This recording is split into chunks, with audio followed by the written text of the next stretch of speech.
गाजीपुर जिले के जखनिया तहसील अंतर्गत पथुमपुर गांव में बड़े हर्ष उल्लास के साथ डॉक्टर भीमराव अंबेडकर जी की 131वीं जयंती मनाई गई, जिसके मुख्य अतिथि जखनिया विधानसभा के विधायक बेनीराम जी ने डॉक्टर भीमराव अंबेडकर जी की प्रतिमा पर दीप प्रज्वलित कर कार्यक्रम को आगे बढ़ाए। माननीय विधायक बेनीराम ने मंचासीन हुए लोगों को संबोधित किए, बताया कि डॉक्टर भीमराव अंबेडकर की ही देन है कि हमारा अधिकार हमें मिला। विधायक जी ने बताया कि ऐसे महापुरुष की पूजा तो हर घर में होनी चाहिए, लेकिन केवल एक वर्ग के ही लोग डॉक्टर भीमराव अंबेडकर जी की पूजा करते हैं।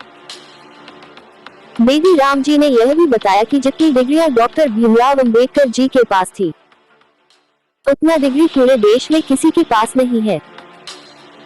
वही अवधेश उर्फ राजू यादव जिला पंचायत सदस्य पद के प्रत्याशी 15 सालों से लगातार प्रयत्नशील रहे, लेकिन सीट बदल जाने के कारण आज भी जीत से वंचित रहे, लेकिन जनता की सेवा भाव में कहीं से कोई कमी नहीं आने दिए।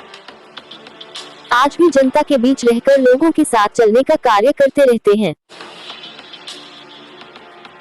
इस मौके पर उपस्थित विधायक बेनीराम, योगेंद्र यादव, अवधेश उर्फ राजू यादव, सुभाषपा के जिला अध्यक्ष व ग्रामीण राम के राम, सामू राम, दीपचंद राम, बलवंत राम, सुनील राम, राजेश राम आदि लोग उपस्थित रहे। गाजीपुर से कमलेश यादव की रिपोर्ट।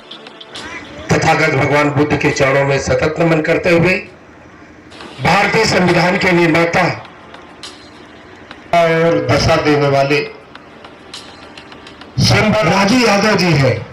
ये बड़ा बहुत खतरनाक नेता है। इनके लिए जोरदार इस अवसर पर तालियां बजा के स्वागत कीजिए। खड़े हो जाइएगा। यहाँ से आपके यहाँ से ये इलेक्शन भी लड़ते हैं, और क्योंकि आज का दिन बहुत अच्छा दिन है, योगेंद्र यादव जी मेरे दाहिने तरफ बैठे हुए, इनका भी जरा जोरदार। ये सब नए नेता है, लेकिन बहुत ही खतरनाक और बहुत ही होनहार नेता जी है। जो इधर मंच पर बैठे हुए हैं, मैं इनका भी बहुत बहुत स्वागत अभिनंदन करता हूँ।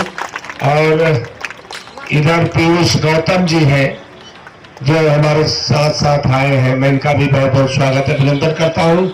राजू भैया बैठे हुए हैं, उनके आप लोगों के गांव में हम पहली बार आए हैं, और इसलिए पहली बार आए हैं कि जिस समय चुनाव हो रहा था उस समय वोट मांगने भी नहीं मैं पहुंच पाया।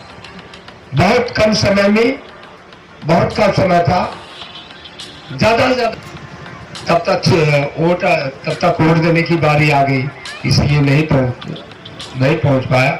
और पूरे लोग नहीं दिए हैं, कुछ लोग तो दिए ही हैं, तभी तो मैं 40,000 वोटों से जीता। यह ऐतिहासिक जीत है। इसके पहले भी कोई 40,000 जब तक देश आजाद होगा। तो मैं सभी लोगों का हार्दिक स्वागत अभिनंदन करता हूं। और बाबा साहब के बारे में तो आप लोग जानते ही हैं। ऐसे समय में हुआ था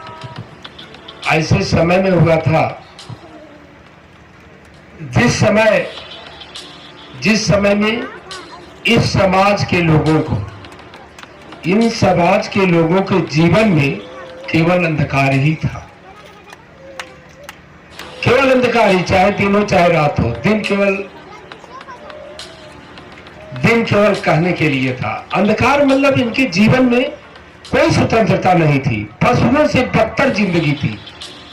कुत्ते बिल्ली अच्छे थे, लेकिन इस समाज के लोग अच्छे नहीं थे। ऐसे समय में बाबा साहब ने जन्म लिया कि इस समाज के लोगों के जीवन में अंधेरा था।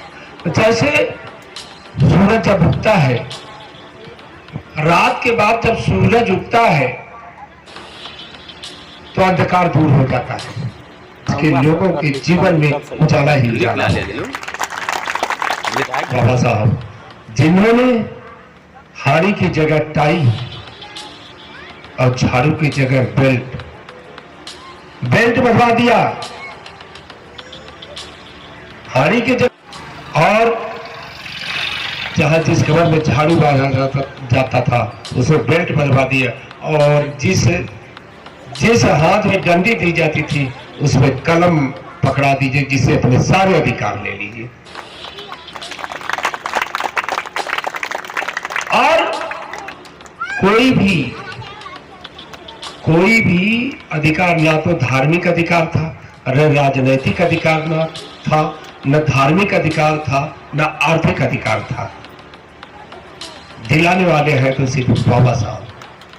बाबा साहब जैसा कोई विद्वान नहीं पैदा हुआ आज तक, पूरे विश्व में कोई विद्वान नहीं पैदा हुआ। 32 डिग्रियां थी। यही नहीं, 300 सालों में 300 साल जब कोलंबिया यूनिवर्सिटी की समीक्षा हुई, उस समय राष्ट्रपति बराक ओबामा थे। उन्होंने कहा कि 300 सालों में समीक्षा कीजिए कि कौन सा छात्र सबसे अच्छा छात्र इस अमेरिका के कोलंबिया विश्वविद्यालय में आज तक आया है। तो उसमें सबसे आगे बाबा साहब भीमराव अंबेडकर का नाम आया। और उसी समय, उसी वक्त अमेरिका के राष्ट्रपति बराक ओबामा ने कोलंबिया यूनिवर्सिटी के मेन गेट पर बाबा साहब की कांच की मूर्ति बनाई और बनवा करके उसको मेन गेट पर लगवाए और वहां लिखे सिंबल ऑफ नॉलेज, बाबा साहब डॉक्टर भीमराव अंबेडकर। मतलब ज्ञान का प्रतीक, विश्व में ज्ञान का प्रतीक केवल है तो क्या बाबा साहब डॉक्टर भीमराव अंबेडकर और कोई नहीं है। और जितनी डिग्रियां बाबा साहब के पास थी, 33 डिग्रियां थी।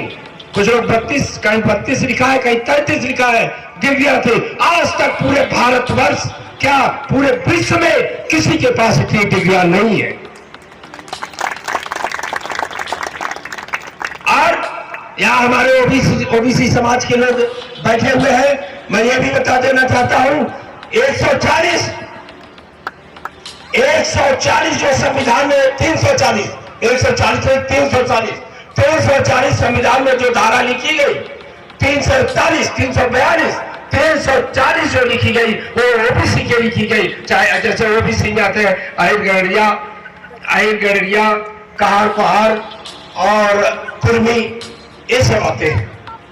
इनके लिए आरक्षण का प्रावधान दिए और उसी प्रावधान के तहत जो 90 में मंडल और कमंडल आया, इसी प्रावधान के तहत 340 के तहत आया। और उन्होंने ये केवल दलित समाज के नेता नहीं थे, उन्होंने पूरे देश के लिए, पूरे देश का, पूरे विश्व के लिए जो उन्होंने